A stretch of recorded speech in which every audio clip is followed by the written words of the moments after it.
Vale, buenos días. Aquí agradecido ante todo con ustedes por hacer presencia en este espacio que me parece bellísimo y apropiado, ¿no?, para hablar del tema que el profesor Ignacio Vela, alguien a quien conozco ya hace muchos años, ahorita me encontré con la profesora Stephanie, que también nos habíamos conocido desde hace un buen rato en otro espacio, y pues realmente me alegra que me haya dado la oportunidad de dirigirme esta mañana a ustedes. Como lo decía hace un rato, trabajo en otro colegio. En ese colegio normalmente me dan permiso para venir hasta acá, hasta otros colegios de la ciudad, hacer este tipo de actividades que ante todo me interesan porque me permiten entrar en comunicación con la población joven cartagenera, con ustedes, con personas que están en un proceso de formación, de educación, para encontrar los rumbos que todo ser humano necesita, amerita y merece encontrar en la vida, ¿no? Y la educación es precisamente eso, una dadora de rumbos, una especie de marcadora de caminos que permiten a la vez construirnos como personas, pero también construir sociedad a partir de la comunicación y el estar en consonancia con nosotros. Uno de los motivos, o el motivo principal que me planteó el profesor Ignacio, fue el hablar con ustedes, como aparece en el rótulo, en el flyer que le dicen hoy día, sobre violencia simbólica en la narrativa del Caribe, ¿no? Bueno, parece que esto se le fue la voz. Pues sí, y entonces yo decía, quisiera primero reflexionar con los chicos sobre lo que sería eso de narrativa del Caribe y sobre lo que sería violencia simbólica. Yo decía, bueno, vamos a tratar de hablar con los chicos acerca de este aspecto en función de algunos elementos que permitan primero que todo definirlo e ir comprendiendo y hacer un ejercicio que nos lleve a la comprensión de eso. Pero más que todo, a aquello que implica la comprensión, el saber identificar cuándo hay una violencia simbólica, tanto en mi vida como en la vida de los otros, y sobre todo a evitar que se dé. ¿Sí se escucha? ¿Sí? Bueno, entonces recuperando el sonido, vamos a tratar de avanzar con eso. Uno de los primeros aspectos que quería, o bueno, no estaba dentro de lo que he planteado, pero quiero sacarlo a relucir ahora, es que llegando a Guinea, un colegio que conocí hace mucho rato, porque durante años, varios años, aquí fue rector alguien que, esta persona, un poeta valioso, un escritor que publicó muchos libros y que lastimosamente esos libros no han sido difundidos ni leídos. Creo que ni siquiera la población de estudiantes de MINER haya leído, de pronto ya ni siquiera recuerdan el nombre de alguien que fue rector acá y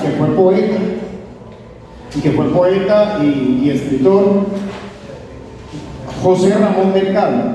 José Ramón Mercado fue rector aquí, no recuerdo, por muchos años. A la par construyó una obra poética bastante amplia, con difusión a nivel nacional, pero tenía algo de particular que lo conecta conmigo, que somos del mismo pueblo. Él era de Oveja Sucre, yo soy de Oveja Sucre, un pueblo enclavado en los Montes de María, que podría decirse, bueno, este hombre es de Oveja Sucre y por lo tanto lo que sabe es de violencia, ¿cierto? Si ustedes tienen conocimiento un poco de la geografía y de la política de Colombia, Ovejas queda en el centro de una de las principales zonas de conflicto que hubo y que sigue habiendo en nuestro país, una zona que estuvo marcada como zona roja, ¿no? Yo, a la edad de ustedes, estaba en ese espacio tratando de hacer camino hacia la vida, cursando mi bachillerato en el colegio Gabriel Taboada Santo Domingo. Y cuando llegué acá a Cartagena, a una de las primeras personas que me encontré fue a José Ramón Mercado, autor de esa cantidad de libros y siendo el rector de este colegio. Entonces, en ese entonces, valga la redundancia, me encontré con él aquí, él me invitó y pasé mucho antes que ustedes los espacios de este colegio. Desde ese entonces no venía. Ahorita lo estoy haciendo gracias a la invitación del profesor Ignacio y gracias a la presencia de ustedes. Cuando entré, una cantidad de recuerdos se vinieron a mi cabeza y luego camino hacia acá y frente a la entrada del auditorio me encuentro con otro elemento que me genera una especie de choque emocional, y es un mural que ustedes tienen allí a la entrada, allá arriba a la entrada donde comienzan las escaleras, de otro poeta, es decir, que de alguna manera simbólicamente está lleno de poesía y de literatura.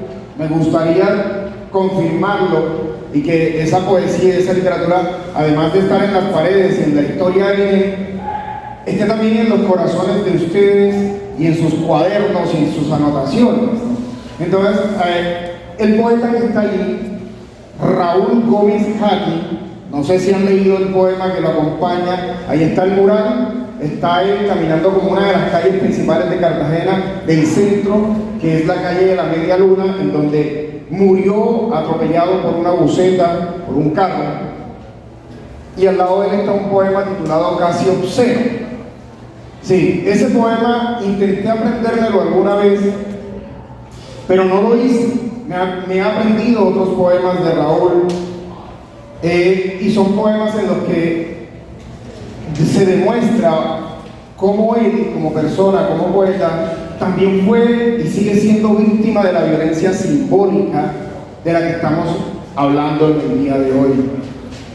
Cuando alguien hace algo meritorio, como lo es un escritor que publica libros, poemas, y su población, la gente que está alrededor, lo niega, lo aparta, como apartaron a Raúl, lo hacen víctima de esa violencia simbólica de la que estamos hablando.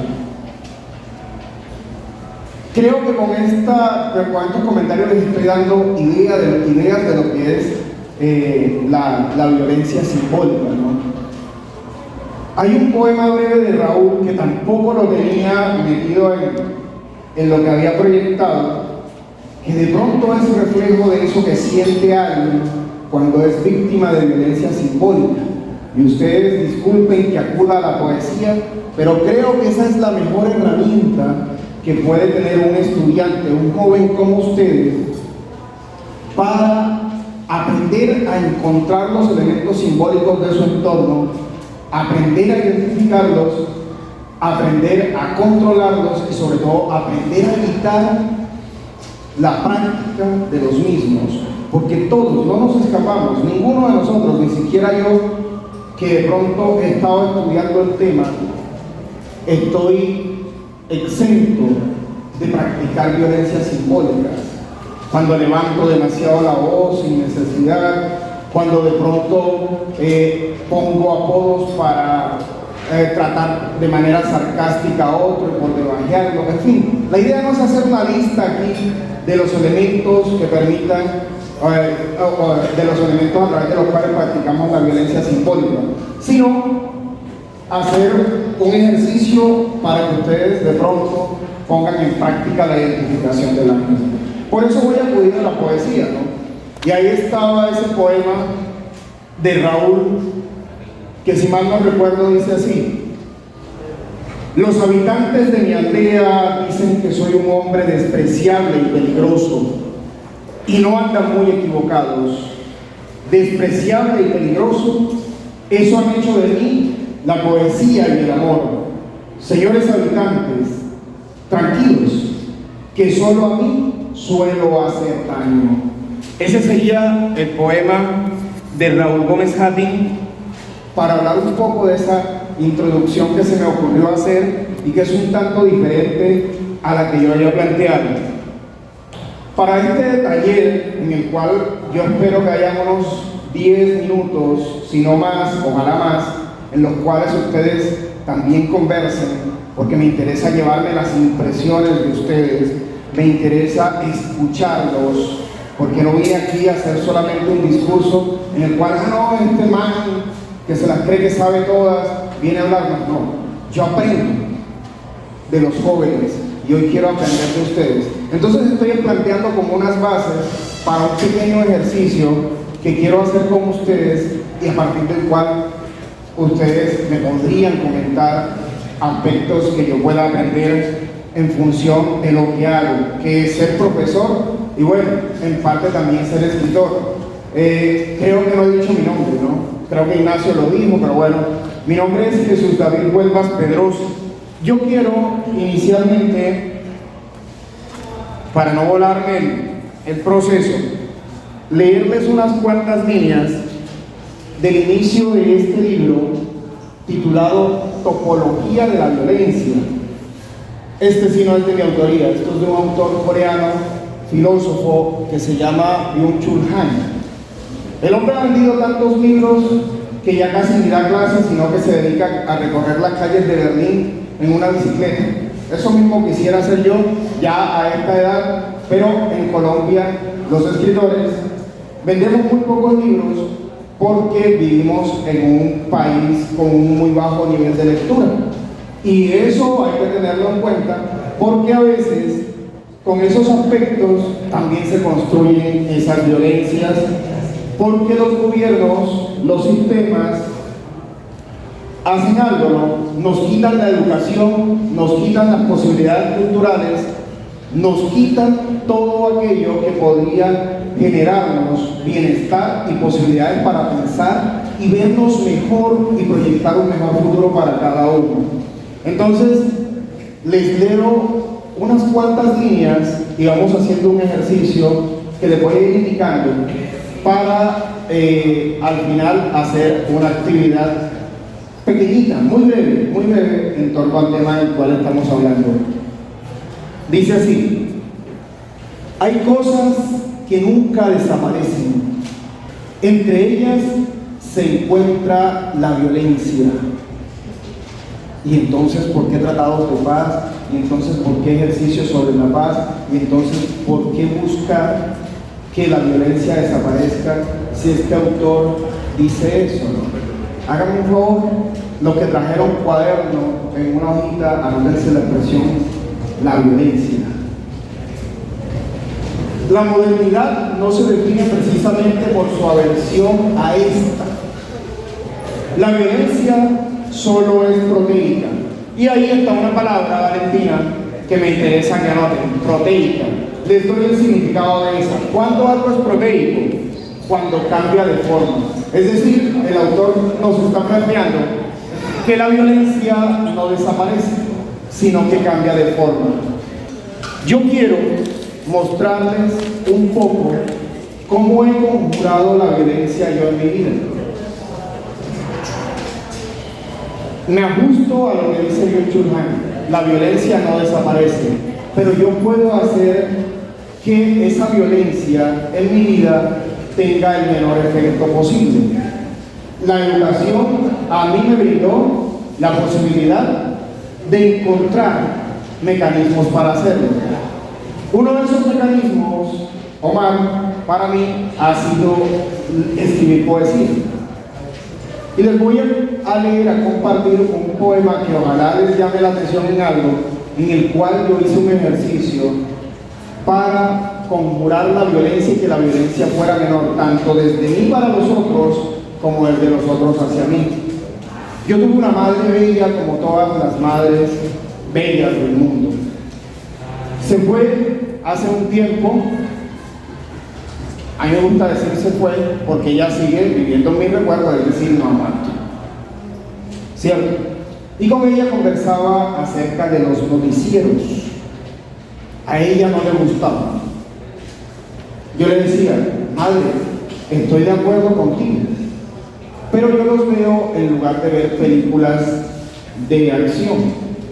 En los noticieros a veces encuentro más morbo y acción que en esas películas que a veces vamos a ver a los cines. De esas conversaciones con mi mamá surgió este poema con el que me di cuenta que además no estaba rindiendo un homenaje a las conversaciones con mi madre, sino que también estaba conjurando la violencia. Les voy a compartir el poema. El poema se titula Noticiero. Y yo quisiera que de pronto, si no le prestan atención a todo el poema, por lo menos se quedaran con el primer verso de este poema. Para mí es muy significativo. El poema dice así, el primer verso dice así: he recibido mi dosis personal de violencia. Lo releo, o lo repito. He recibido mi dosis personal de violencia.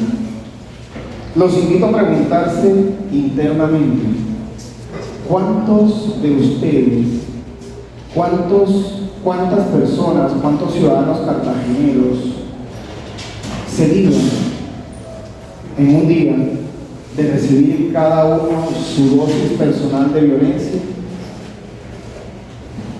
o de darla? Porque a veces nos levantamos, vamos por el mundo. Para mí, personalmente, no tiene que ser para ustedes, para mí personalmente, levantarme a las 4 o 4 y media de la mañana, organizar asuntos para llevar a mi hija que tiene la misma edad de ustedes a tomar el transporte para que vaya a su colegio y pasar por el lado de un vecino y no saludarlo, no decirle buenos días vecino, que tenga usted un buen día. Para mí, si yo no lo practico, considero que eso es ya un acto de violencia. Estoy negando la existencia del otro. No me estoy conectando con el otro.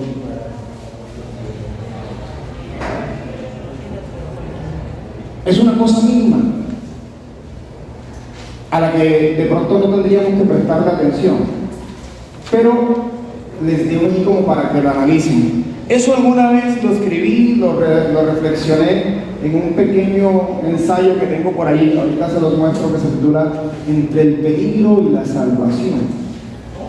El hecho de que varios de ustedes en este momento me estén mirando y me demuestren lo atentos que están, me resarce, porque de alguna forma conjura la violencia que el mundo practica conmigo, allá afuera en la calle en donde nadie me mira y donde pasan las motos y los carros y el ruido de la ciudad me atropella. Entonces, fíjense cómo encuentra uno la posibilidad de librarse de la violencia cuando estamos en comunidad. Aquí, como lo estamos en este momento, a ver si les releo el primer verso. He recibido mi dosis personal de violencia. Vuelvo a la pregunta. Pregúntense ustedes allá, ¿cuántos de ustedes han recibido esa dosis en el día de hoy o todos los días? ¿Y cómo hacer para que esa dosis de violencia que recibimos o damos no surta un efecto tan negativo en nosotros y en nosotros mismos, ¿no? El poema sigue así: he recibido mi dosis personal de violencia.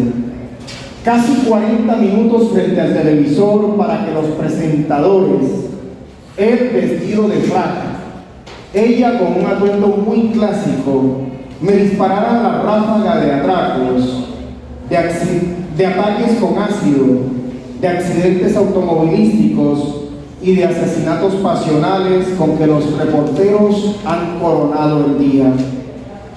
Él, con gesto adusto, ha anunciado el desmonte de una estación espacial cuyos fragmentos comienzan a caer en cualquier lugar de la Tierra. Ella, impasible, habla de la corrupción, de los efectos del desfalco en el erario, el raponeo, las bandas de sicarios, las pandillas y la violencia policial han sido incluidas entre las notas del día. Frente a esto, yo, televidente de ocasión, apago el televisor antes del reporte internacional. Evito ver lo anterior llevado a escalas mayores, tal vez al estado de guerra total en que quizá el mundo se encuentre. Me prohíbo pensar en las calles, en los orates y sin casas que las habitan. Pienso en la franja de farándula con que el noticiero culminará este trágico inicio de mi jornada laboral. Esta primera dosis me obliga a pensar en las garantías del encierro, en optar por meterme debajo de la cama, en no abrir la puerta para evitar que una bala perdida pulse en mi cabeza el botón de apagado que mandará al carajo todo esto. Con ese poema conjuré una alta dosis de violencia que había en mí hace muchos años. Una violencia que no me dejaba estar con los otros. Una violencia que no me dejaba ser para los otros.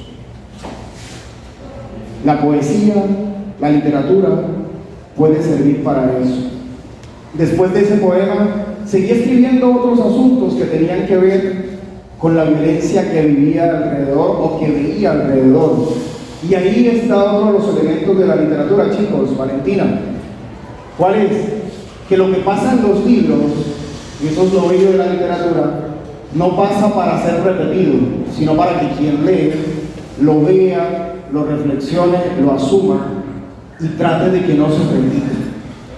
Por esa razón, uno de mis libros, La punteada línea de los días, que creo que tienes tú el fragmento, habla de un personaje que alguna vez vi en las calles que van hacia el centro de la ciudad. Ese fragmento que tú tienes habla de ese personaje. Y me gustaría, Valentina, si nos puedes hacer el favor de leerlo, compartirlo para tus compañeros.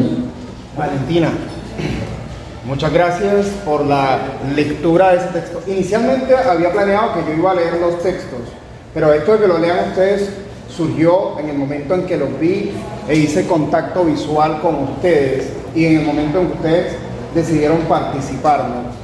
Y creo que fue un acierto. Hola, creo que fue un acierto porque no hay mejor lectura que yo haya escuchado de mi texto que esa que acabas de hacer, chica. Te lo agradezco, bellísimo. Antes de que Omar lea el fragmento, yo quisiera que pensaran un poco en lo que Valentina nos leyó. Si les recuerdan, ¿no? Les hablé de un personaje que yo había visto alguna vez, ¿cierto? Y ese personaje, aunque tiene un nombre en el texto, aunque existe, y en estos días hablaba con una persona que me dijo que lo había visto, no es solamente él, es toda la cantidad, quizás 9,000 o 10,000 personas que en esta ciudad y en otras ciudades se han visto por alguna razón condenadas a vivir en la calle, ¿cierto? La pregunta es, ¿qué sentimos nosotros cuando vemos a estas personas? ¿O qué nos sentimos? Hemos normalizado tal la situación que ya hacen parte del panorama en el cual nos movemos tranquilamente sin que nos permitamos de pronto pensar un poco en cuál ha sido la razón para que ellos estén allí, y quién sabe si nosotros, por algunas razones de esas que el azar de la vida nos pone en el camino, también lleguemos a estar en ese lugar, que no queremos eso para ninguno de nosotros, ¿cierto? Pues es un poco ese personaje del que habla allí y de la violencia que la sociedad en que le tocó vivir practica con él, ¿no? El fragmento que nos va a leer Omar es el inicio de otra novela, una novela que publiqué hace mucho más tiempo, titulada Este o cualquier otro lunes. Yo quisiera que lo escucharan primero y después les hago una pregunta. Omar, gracias por esa buena lectura. Valentina, realmente me voy complacido por el hecho de que encontré a dos estudiantes entre ustedes que seguramente habrán otros, quizás la mayoría, que lean también. Esa es una de las primeras herramientas que debemos tener para pulir nuestro conocimiento, nuestro intelecto, una buena lectura, y los felicito a ustedes dos porque lo tienen y demuestran a través de ustedes dos que en medio de sus compañeros seguramente hay otros que leen así. Estaba ahí, ¿no? Escuchando a Omar, escuchando a Valentina, viéndolos a ustedes, siguiendo la lectura y otros escuchándola, y pensaba en ese personaje que me motivó a escribir ese inicio de esa novela hace ya muchos años. Y ¿qué pensarían ustedes si han oído o por lo menos visto a través de las redes sociales esta otra forma de violencia que es una paloterapia, como le han llamado? ¿Sí lo han visto? ¿Qué pensarían ustedes si ese personaje o esa persona a la que le dieron esa paloterapia al final no estaba robando porque quería robar, sino que era la primera vez que robaba por una circunstancia muy particular y que esa paloterapia lo lleva al hospital y allí fallece? Pero nosotros nos han enseñado a normalizar que hay que darle palo al otro, ¿no? Que hay que patearlo y que en ese momento, aunque yo no haya sido el que fui atracado o robado, pues si le puedo golpear también lo golpeo. No estoy justificando el hecho que hayan atracos, ni robos, ni atentados, no. Para eso está la ley, la justicia que debe aplicarse, que también falla. Sí, pero ¿por qué falla? Desde mi forma de ver, para que nosotros estemos en caos y procedamos así, nos matemos los unos con los otros. Y el hecho de que la justicia falle es un acto de violencia simbólica también. Entonces, la invitación esta mañana, chicos, es hacer esa reflexión. El profesor Ignacio me dijo que iba a estar unos 40, 45 minutos con ustedes, ya van 40.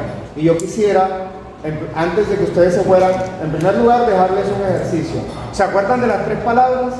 De pronto no alcanzamos a realizarlo aquí, pero en algún momento del día o de los días que siguen, siéntense y hagan un pequeño ejercicio de analizar esas 3 palabras y organizarlas en un texto de unas 4 o 5 líneas que a ustedes les dé camino para decir, bueno, yo no quiero ser partícipe ni practicando ni sintiendo violencia simbólica a mi alrededor.